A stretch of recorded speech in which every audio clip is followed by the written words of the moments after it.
పండగలే high power ఉల్లాసం high power ఉత్సాహం high power ఆరోగ్యం హై పవర్ ఆనందం. గుంటూరు వారి XXL మరియు హై పవర్ హార్స్ దేశవాళీ మినపగుళ్ళు. బంధాలు అనుబంధాలు మరింత దృఢంగా మరింత బలంగా. ఏపీ నుంచి హజ్ యాత్రకి 2600 మంది, గుంటూరు నుంచి 241 మంది వెళ్తున్నారని రాష్ట్ర మైనార్టీ వ్యవహారాల సలహాదారు మహమ్మద్ షరీఫ్, గుంటూరు తూర్పు ఎమ్మెల్యే మహమ్మద్ నజీర్ తెలిపారు. హజ్ యాత్రకు వెళ్లే వారికి రాష్ట్ర ప్రభుత్వం అన్ని సౌకర్యాలు కల్పిస్తుందని చెప్పారు. వచ్చే సంవత్సరం కల్లా కూటమి ప్రభుత్వం హజ్ హౌస్ నిర్మాణం చేపట్టడంతో పాటు విజయవాడ నుంచి హజ్ యాత్రకి వెళ్లే విధంగా అన్ని చర్యలు తీసుకుంటుందని పేర్కొన్నారు.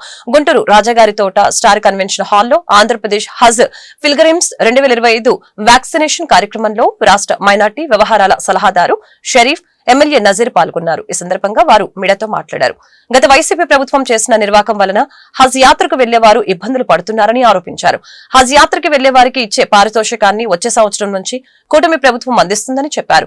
కూటమి ప్రభుత్వం ముస్లింల పక్షపాతి అని చెప్పారు. ముస్లింల మనోభావాలకి తగిన విధంగా పనిచేస్తుందని వివరించారు. ముస్లింలకు అత్యంత పవిత్రమైనటువంటి హజ్ యాత్ర ప్రతి సంవత్సరం కూడా లక్షలాది మంది హజ్ యాత్రలో పాల్గొని హజ్ చేసుకునేటువంటి పరిస్థితులు.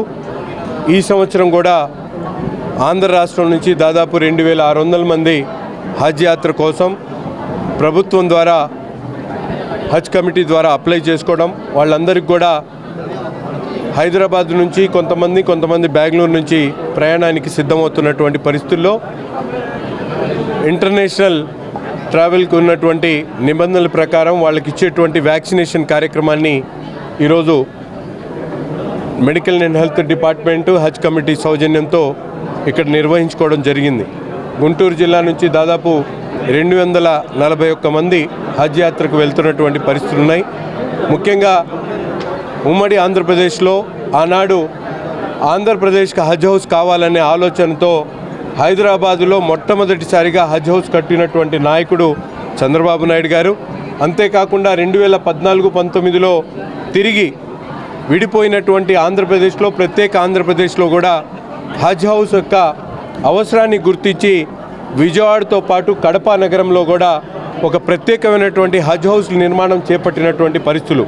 దౌర్భాగ్యం, గత 5 సంవత్సరాలు ఉన్నటువంటి ప్రభుత్వం ఎక్కడ కూడా ఒక తట్టమట్టి కూడా వేయకుండా 5 సంవత్సరాల పాటు హజ్ హౌస్ నిర్మాణాన్ని పూర్తిగా తొంగలో తొక్కినటువంటి పరిస్థితులు.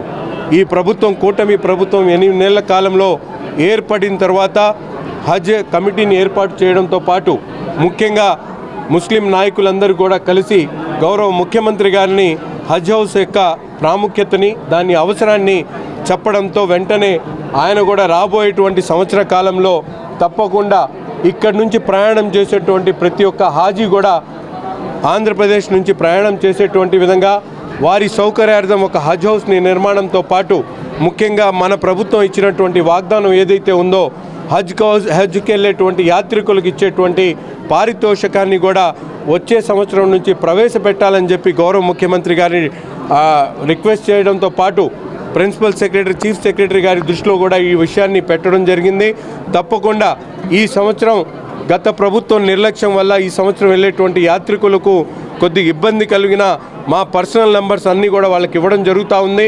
అక్కడ సౌదీలో కానీ హజ్ యాత్రలో ఎక్కడ ఎటువంటి ఇబ్బంది వచ్చినా కూడా తప్పకుండా మేమందరం కూడా ముస్లిం శాసనసభ్యుడిగా నేను, నాతో పాటు పెద్దల ప్రతి సంవత్సరం హజ్ యాత్ర కోసం వెళ్ళే హాజీలకి రాష్ట్ర ప్రభుత్వ తరపు నుంచి అన్ని సౌకర్యాలు కల్పించడం ఆనవాయితీగా వస్తుంది. ఈ సంవత్సరం కూడా రాష్ట్ర ప్రభుత్వం అన్ని రకాలుగా హాజీల సౌకర్యార్థం ఇక్కడి నుంచి వెళ్తున్న, రాష్ట్రం నుంచి వెళ్తున్న 2600 మంది, కొందరు బెంగళూరు నుంచి వెళ్తున్నారు సుమారుగా 600-700 మంది, మిగతా వాళ్ళందరూ కూడా హైదరాబాద్ నుంచి వెళ్తున్నారు. ఇప్పుడు హైదరాబాద్ నుండి అక్కడ హజ్ కమిటీ తెలంగాణ వారితో మాట్లాడి ఇక్కడ హజ్ కమిటీ వాళ్ళు పూర్తి సౌకర్యాలు కల్పించడానికి మరి కార్యాచరణ ప్రణాళిక పూర్తి చేసుకున్నాం. ఈసారి మరి విజయవాడ నుంచి వెళ్ళాల్సింది, కానీ గత ప్రభుత్వం ఏదైతే కొన్ని తీసుకోవాల్సిన చర్యలు తీసుకోపోవటం, హజ్ హౌస్ నిర్మాణం చేయకపోవటం, ఇక్కడ హాజీల్లో పూర్తిగా సౌకర్యార్థం ఉంటుందని భావన కల్పించకపోవటం మూలంగా ఇక్కడి నుంచి వెళ్ళేదానికంటే హైదరాబాద్ నుంచి వెళ్ళటం బాగుంటుందనే ఆలోచనలో హాజీలు ఎక్కువ మంది హైదరాబాదు వెళ్ళాలని వాళ్ళు ఆప్షన్ పెట్టుకున్నారు. ఎక్కువ మంది ఆప్షన్ పెట్టుకున్నారు కాబట్టి విజయవాడ నుంచి ఈసారి మనం పంపించలేకపోయాం. రేపు రాబోయే రోజుల్లో ఒక సంవత్సరం కాలంలో భవిష్యత్తులో ఇక్కడ హజ్ హౌస్ నిర్మాణం చేస్తాం, సౌకర్యార్థంగా చేస్తాం. విజయవాడ ఇంటర్నేషనల్ ఎయిర్పోర్ట్ నుంచి వెళ్ళే రకంగా అన్ని చర్యలు తీసుకుంటామని ఈ సందర్భంగా మనం చేస్తున్నాం. నమస్కారం.